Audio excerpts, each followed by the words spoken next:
Dr. Vasquez, what should a person do who does work on the computer a lot? Is there any exercise, eye exercise, or for that much other exercise to get blood running through the vessels or whatever it is? Is there something one can do and should do maybe? Right, and it's to set up your environment for ergonomics. So I call it the rules of 20. So your computer screen should be 20 inches away, and so which is about the length of your arm, and you should be the computer screen. Something like that, exactly. All right, I'm good. And then the other one is having the computer screen a little bit below eye level, so you're not looking up. Because if your eye upper lid is looking up like this, it's got farther way to travel. So you should be a little higher. You don't want me to do like this? I don't want to be, sitting way down like that. Exactly, looking up. All right. It's going to be hard on the eyes.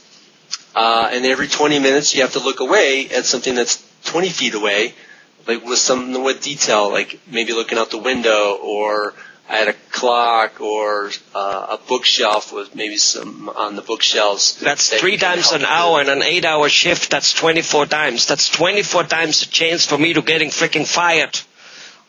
Looking away from my computer. What's wrong with you? Well, it's going to be making you more productive because by the end of that 8-hour time frame, your production is going to go down. So look away. That break. 20 feet or so. If that means you need to step out of your office, go ahead and do it, right? Right. Yeah, if it's for 2 minutes, that's fine. Yeah. Allow your eyes to refocus in those situations. But the constant barrage of looking at these pixels, looking at that screen all day long is just going to wear on the eyes. Okay. So basically, is important. Balance it. Anything else? No, that's key things. Okay. All right, good. Does that go for almost, for other things, for other eye exercises, not just the computer, but overall just, is that the type of eye exercise which is there? Look at far and close object in a somewhat balanced way and, yeah? Right. Yeah, there's some other ways you can try and help the focusing muscles. You can take a book and do a trombone and slide it up until it gets out of focus, and then you can slide it back away until it becomes clear. And doing that, it's kind of like a little push-up for the muscles that make you focus up close and far away.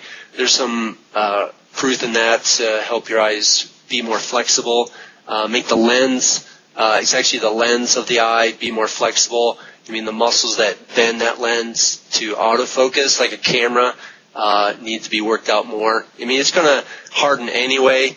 So how long can we extend that the ability to focus by bending that lens, being able to read? That's one little test you can do, or therapy on your eyes, so to speak. Okay, all right. In fact, in that extent from what you just said, I have seen glasses which are really not glasses.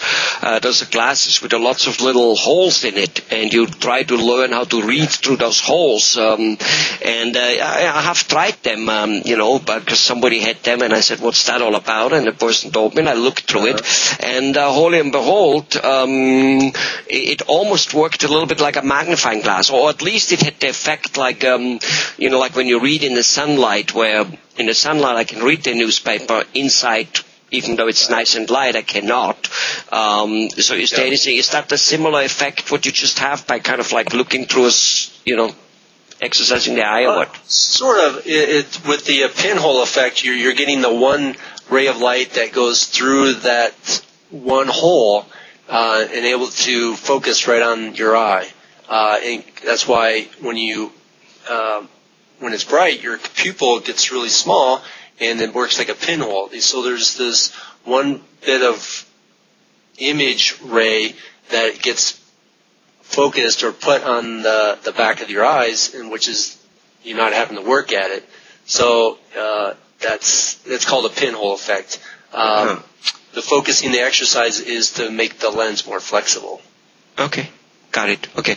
Now, does that pinhole effect, if a person uses that, is that only in that moment can read a little better, or is that something which then has a long-term effect and starts exercising the eye in a way that it will last, or not really?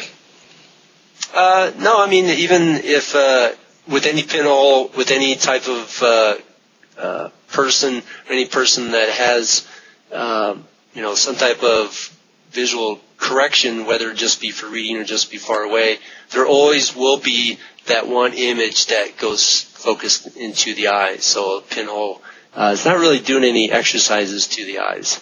Okay, I got it. It's just for that moment, it might work. So if you're out of what you might call it, magnifying glass, and you can create a pinhole effect, you might be able to read what you want to read. That's right. Take a piece of paper, put a hole in it, and just hold it up to your eye, and you might be able to read that way. You might be able to read it enough to crack the code.